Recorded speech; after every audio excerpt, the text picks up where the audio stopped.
Moins 5 degrés au stade des Pousseaux. Après 10 jours de vacances, la reprise a été un peu brutale ce matin pour les footballeurs du DFCO. Gants, écharpes et bonnets sont donc venus compléter l'équipement habituel pour cette première séance d'entraînement. Une séance un peu spéciale organisée autour de plusieurs ateliers. L'idée, c'est de reprendre progressivement, donc un travail continu, parce que ça fait une semaine qu'ils se sont arrêtés, et donc de reprendre le contact avec le ballon, le contact avec le terrain, et de réveiller tous les groupes musculaires. Voilà. Le staff technique et médical se donne 2 à 3 jours pour remettre les organismes à 100% de leur capacité.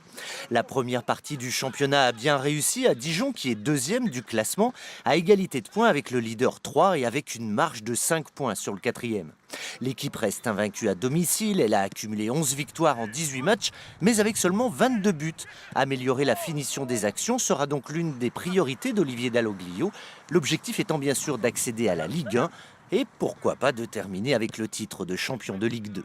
On va voir un petit peu comment on va redémarrer sur les prochains jours. On a un bon programme. Faut se rappeler que sur la première partie qui a été très bonne, on a eu quand même beaucoup de victoires 1-0 et ça se joue sur des détails.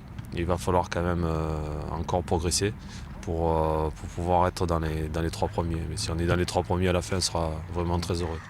La première rencontre du championnat aura lieu le 9 janvier au stade Gaston Gérard où Dijon recevra Tours, 18e au classement. D'ici là, le DFCO jouera en Normandie dimanche face à Caen pour les 32e de finale de la Coupe de France.